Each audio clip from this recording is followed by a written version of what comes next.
人は救われる。彼女を失えば君と響き合う RPG テイルズ・オブ・シンフォニア。 Out of all of the JRPGs I've experienced in my 20-some years of playing them, there's a select handful that hold a pretty special place in my heart. Some of these may have helped introduce me to the genre in general, or a favorite series of mine.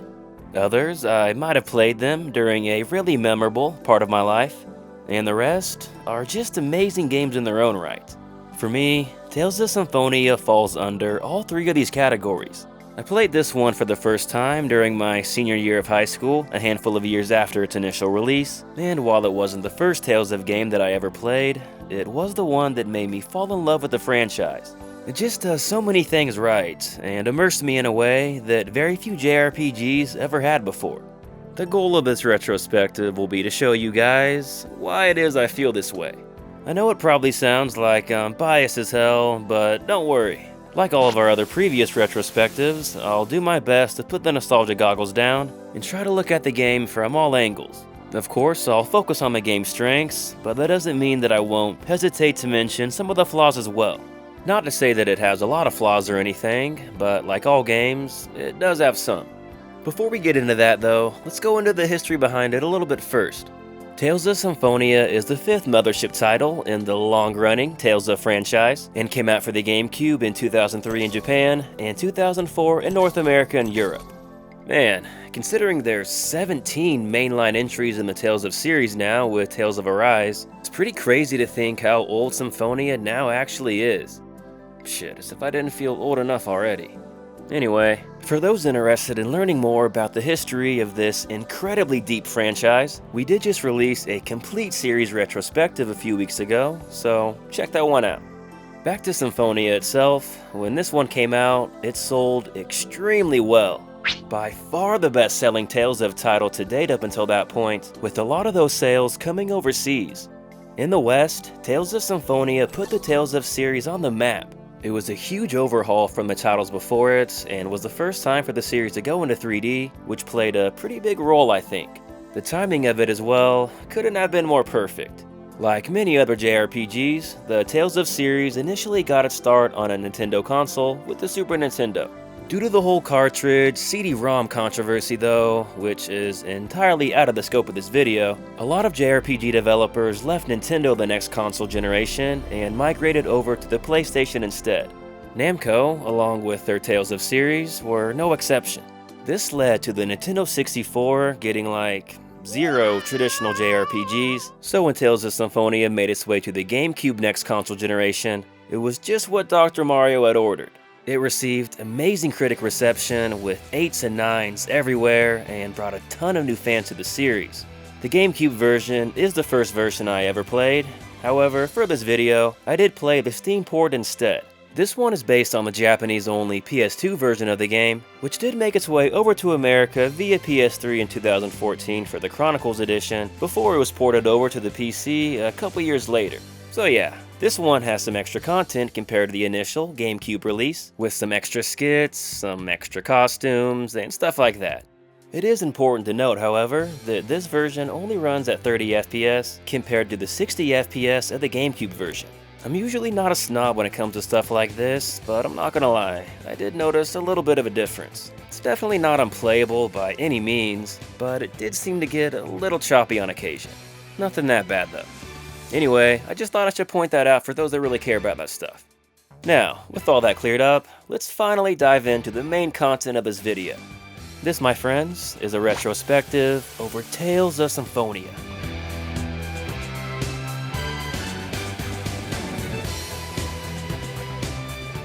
Tales of Symphonia begins with an ancient legend about a hero sacrificing his life to become a tree of mana, and how it must be awakened in order to keep the world from being destroyed. It then cuts to present time and shows the protagonist of our story, Lloyd Irving, sleeping away in class, until the professor throws some erasers at him, that is. As someone who also used to sleep a lot in school and even had a teacher pour water on me one time to wake me up, I relate to Lloyd pretty heavily already. Anyway, this classroom setting allows for a somewhat clever, though not so subtle way of delivering some exposition. We find out that there's a chosen of mana, and it's their job to release the summoned spirits on a journey of regeneration, restoring mana to the world and sealing the designs in the process. The designs themselves being the cause of all the suffering in the world, I guess. We also find out that the cheery, big old blue-eyed heroine of our story just so happens to be the chosen one. And wouldn't you know it, the day of prophecy is here, meaning the chosen one will receive an oracle from the goddess Martel, thus officially beginning her journey of regeneration. Yeah, I will say the story starts off pretty damn generic, however, it only does this to subvert these tropes later on. More on that later though. Fast forwarding a bit, after a series of various events involving Colette receiving the oracle from the goddess Martel, and Genus acting like an absolute dumbass despite supposedly being the smart one of the group, Lloyd, Colette, Genus, and the Professor team up with a mysterious figure named Kratos to help the Chosen on her journey of regeneration. I like how Kratos just randomly shows up out of nowhere, says he's a mercenary, then all of a sudden has an integral role in this super important journey, and no one even says anything. As for Lloyd and Genus joining the journey, they end up tagging along as they have nothing else to do after being exiled from Azalea due to Genus, well, not being a genius. So, with those three plus the Professor, also known as Rain, they start the journey of regeneration, making their way around the world, releasing the various summoned spirits, and this is where the adventure truly begins. Like I mentioned earlier, the story does start off quite generic, so I could see how some people might be rolling their eyes already. Truth be told, that was the case for me when I first played it at least. Earlier in the video, I briefly mentioned how I played it during my senior year of high school, and while that is true, I actually first played it back in middle school when it initially came out, only for like an hour or two though.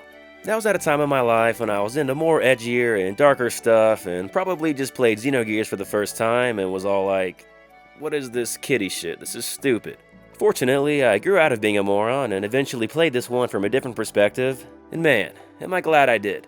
When you know it only starts out this way in order to deconstruct the trope later on, it allows you to better appreciate the cozy little prologue for what it is. I've come to really love this part of the game for how peaceful and relaxing it is. At least on the surface, that is. For a game with such bright colors that gives off a sense of lightheartedness, it actually gets pretty dark at times. Like in the first hour or two of the game, you find out that there are these human ranches that hold humans captive as slaves for work, and even turns one of them into a monster who your characters formed a close bond with, who you then have to savagely murder. I remember when I first got to that part, and I was like, alright, maybe there's more than meets the eye here. There's definitely a lot of death throughout the game, and the racism between humans, elves, and half-elves actually plays a really big role. Social commentary like that always interests me more than just basic save-the-world plots with nothing else, and it's just as relevant as ever.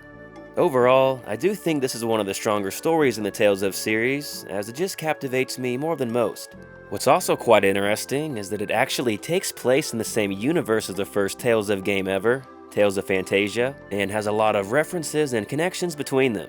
Nothing that you need to know to understand the stories though.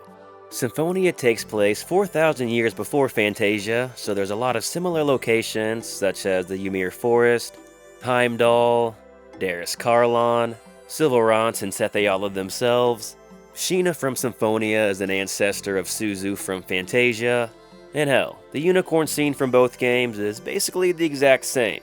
That's also not to mention the whole Yggdrasil connection, which I won't get into because, well, spoilers. So yeah, there's just a lot of cool little connections. Another really cool thing about the story is that some parts in the early game are actually non-linear. After taking the boat from Azul to Palmacosta, you have the option of sticking with the intended path of the game, taking care of the events there and releasing the water seal shortly after, or you can take what is known as the hard path, come back to that section later, and try to release the wind seal first. This requires you to go to a different part of the map with way stronger enemies, so it can be quite challenging overall. There are some perks to this route, like being able to recruit Sheena earlier for example, which I just think is so cool of the game to give you this freedom of choice. To my knowledge, I don't think any other Tales of game does something like this. Correct me if I'm wrong though. It certainly adds some more replayability to the game on top of the New Game Plus feature. An even greater factor of replayability, however, that's unique to this title, is the affection system. There's a lot of dialogue options and bonus skits you can find on the world map that influence the affection rating of each character. This factors into various stuff and even changes some scenes later in the game based on who you have the highest affection rating with. At the most extreme, it even allows you to gain another character near the end at replacement for an existing character in your party. I won't get into that though due to spoilers, but if you played the game, you know what I'm talking about. Speaking of characters, man do I love the cast in this game. Easily one of my favorites in the entire series. I know Lloyd gets a little bit of hate these days for being a basic do-gooder protagonist, but I don't know, I don't feel the same way. To me, he wasn't as bland or boring as guys like Jude, Asbel, or Saray, and had more definable personality traits, those of which being his passionate hot-headedness and, well, just how stupid he is. Him sort of being an idiot provides some comic relief throughout the game, which I did enjoy. Some scenes are actually pretty funny. He may not be quite as up there as Yuri for me, but I do like Lloyd a good amount. His voice actor, Scott Menville, does a solid enough job voicing him as well, who some of you might recognize as Robin from Teen Titans. Genis and Colette are... okay. Genis just does some stupid stuff throughout the game, and Colette's innocence and naivete is kinda cute at first, but gets a little annoying by the end. Rain's pretty cool though. She does sort of have an elitist attitude at times, but she is smart as shit, so it's fine I guess. I do wish her voice actor would have shown a little more range at times however, as the only time I ever really remember her getting super emotional was during scenes with her mom, which she did do an amazing job with. Seeing how much emotion she poured into those scenes just had me thinking, damn, where was this a lot of other times? Oh well. Sheena, I really love and think she's an awesome character. I mean, it'd be pretty hard not to make a ninja summoner hybrid pretty damn cool. It's a shame she sucks in battle though, and her AI is absolute trash, so they did kinda do her dirty there. Presea, she's okay. I'm not really a fan of little kid characters, even though I know she's not actually that little, but still. Zelos? He's... Zelos alright. He's an absolute playboy by nature, which some people might detest, but he is really entertaining and interesting as a character. He's definitely deeper than he appears on the surface, you could say. I know his whole playboy gimmick is just played for laughs and never really taken seriously, but man, did some comments not age well. I get that the game came out in 2004 and shit, but some of his remarks I was just like, damn bro, chill. As long as you don't take it too seriously though, it's all in good fun and I do enjoy his character. Lastly, that leaves Kratos and Regal, two of my favorite characters in the entire Tales of series. I mean, they're both badass as hell with awesome voice actors, Kratos being voiced by Cam Clark and Regal being voiced by Crispin Freeman. Kratos' manner of speaking is just really charismatic and compelling and really draws you in. Plus, his role within the game's universe just makes him even cooler. Regal is really cool himself. I mean, the dude is strong enough to create Kamehameha waves with his hands, but just chooses not to due to moral obligations. Him and Lloyd also have a nice dynamic. Lloyd looks up to him as a cool big brother due to how strong, smart, and dignified he is. This is more just explored in skits and not so much the main story though. When it comes to the villains, kind of a mixed bag, but I do enjoy them overall. The 5 design Grand Cardinals are a cool idea and concept, I just wish they were fleshed out a little bit more. Like, guys like Forcestus seemed really interesting. In some skits, we find out that he's a badass war hero beloved by his people, so it would have been nice to explore some more stuff like that in the main story. Thankfully, the main antagonist, Yggdrasil, was handled better. I won't go into this too much to avoid spoilers, but I will say that I like that he has reasonings for doing what he does, in his mind at least, and remains true to his convictions to the very end. Some JRPGs like to take the whole sympathetic villain route, but not here. This dude's got no regrets. He's quite similar to Lloyd actually, with how firmly he holds his beliefs. Just opposite beliefs, obviously. Speaking of opposites, I really like the whole dual world concept in this game. I remember as a kid, when I first got to Tetheala, my mind was blown at just how big the game really was. I was like, oh shit, there's another world to explore? Fuck yeah. It made the game feel absolutely massive, as the size of those worlds were pretty much the same size as worlds from other JRPGs. Between the Rayards and Noish, I don't know, I forget how to pronounce his name to be honest, it's pretty easy to get around them both as well. Before you gain access to the Rayards, you still have Noish, who allows for much quicker navigation than going on foot alone. It's a very cool feature and something I'm glad that they added in. Something that Abyss was missing, I think. In general, I just prefer the world map in Symphonia much more than the one in Abyss. There's more treasures to find, more bonus skits like I mentioned earlier, and even some hidden locations like the Cat's Village and the Half-Elf Village, Exire. I do wish there was some more plot relevance there though, as between Genis and Rain, it kinda seems like a missed opportunity. But yeah, I just feel like I have more of a reason to explore the worlds in Symphonia over the one in Abyss. What I also prefer over Tales of the Abyss, and Vesperia for that matter, is how they handled side quests in this game. The cutoff requirements, and amount of them in general, are not nearly as bad as the ones in Abyss and Vesperia. Thank God. Don't get me wrong, you still won't get a lot of these without a guide, but they're a lot more player-friendly, let's just say. Overall, while there may not be quite as much extra content as Abyss or Vesperia, there's still a shit ton and way more than your average JRPG. Another thing Symphonia does really well, I feel, which I understand some people may find this controversial, is the dungeons. Basically, all of the dungeons are super puzzle heavy, and while some of them may not be as fun as others, for the most part, I still really enjoy them and the amount of effort that was clearly put into them. In the very first dungeon, you get what is called the Sorcerer's Ring, which in its base form only shoots a basic fireball. However, most dungeons contain a gimmick of sorts, which upgrades the Sorcerer's Ring, allowing it to do something else entirely. This adds for a lot of variety throughout the game, and I really respect that. Some JRPG's idea of dungeon design just consists of long, winding corridors that all kinda feel the same, so I absolutely love how Symphonia makes each dungeon feel so distinct and different from one another. Yeah, sure, every dungeon may not be a hit, but you win some, you lose some. It's a fair trade-off, I feel. The Shadow Temple, the Thunder Temple, Mel Tokyo Sewers, and Ymir Forest all come to mind as being pretty annoying. Personally, Shadow Temple was probably the worst for me, as the AI of those little shadows following you was frustrating as all hell. God, just come, you piece of shit. Why do you not want to go home? Go to your home! But yeah, all in all though, for better or for worse, the dungeons are all very memorable. If I'm remembering correctly, probably the most puzzle-oriented dungeons in the entire series. Dungeons aside though, I'm also a big fan of all the various towns and locations in this game. There's just a lot of really cozy places like Flanor, Mizuho, Altamira, Lewin after it gets restored, and so on and so forth. I think the bright color scheme, the vibrant environments, and the graphical style all add to this. I'm a sucker for cel-shaded graphics as I feel like it helps them age much more gracefully. I wish Tales of the Abyss would have stuck with this style, so it was cool that Vesperia went back to this and pretty much did it on steroids. While the style and the graphics themselves hold up pretty well, the character animations on the other hand, definitely do not.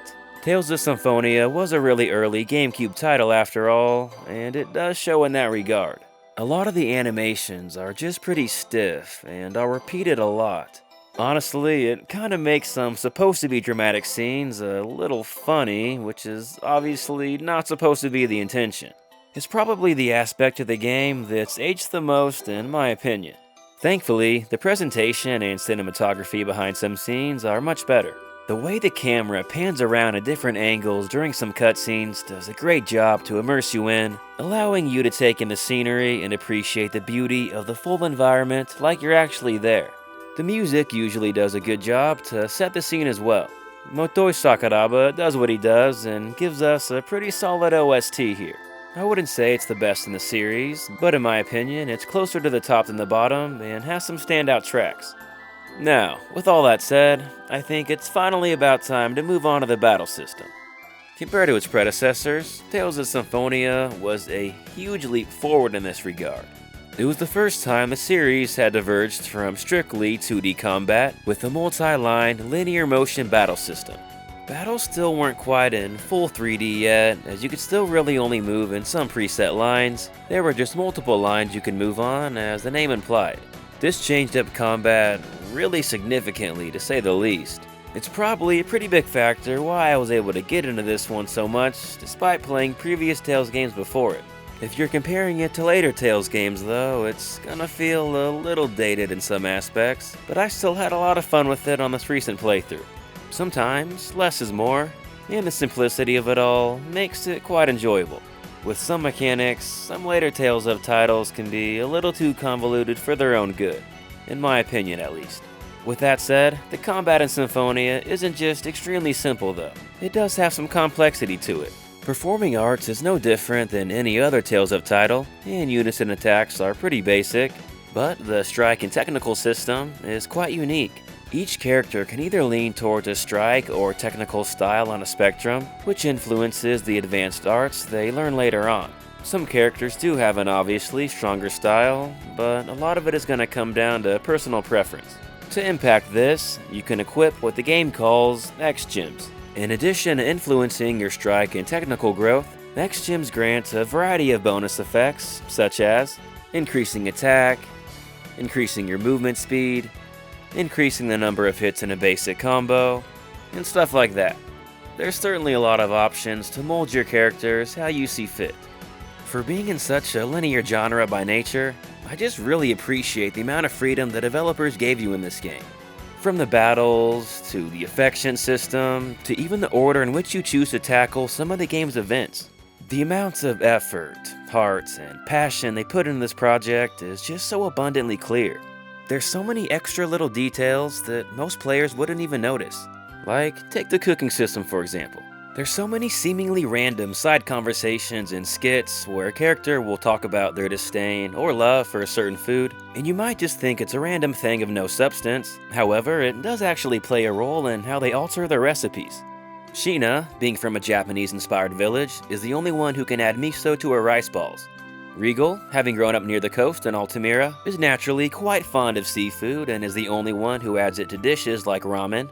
And Colette, being a teenage girl who commonly have an asphyxiation for sweets, of course is the best at baking shortcake. There's so many more examples like this as well.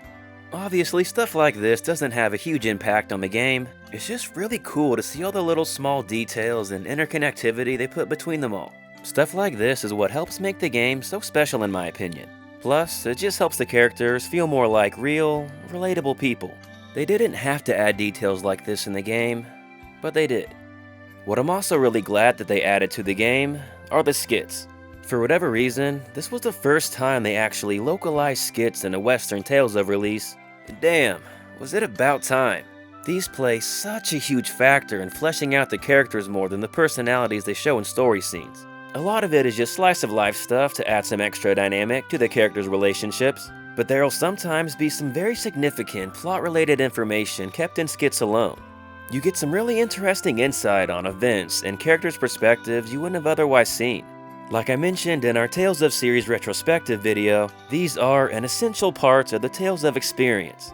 When I first played this, these really did a fantastic job in immersing me into the game's story and the characters' relationships. The amount of times the characters actually interact with one another is just far greater than most other JRPGs out there. Like I'd be willing to bet, if a lot of people went back and played some of their favorite RPGs from back in the day, I think a lot of you would be surprised at just how little some of the characters actually talk to each other.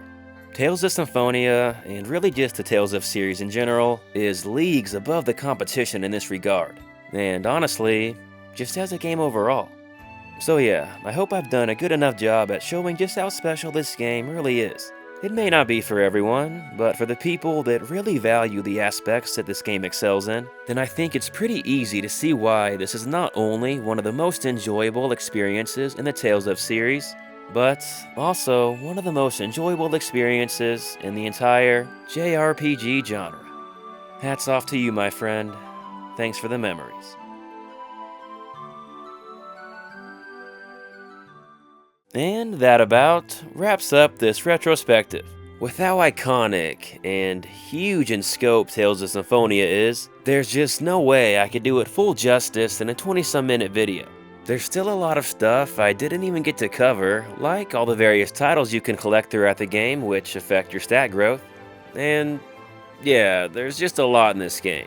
I gotta start remembering that it's literally impossible to cover every little thing in these gigantic JRPGs. How do you guys feel about Tales of Symphonia though? Do you think it's one of the best in the series and worth all the praise it gets? Or do you think it's a little bit overrated? Let us know in the comments below.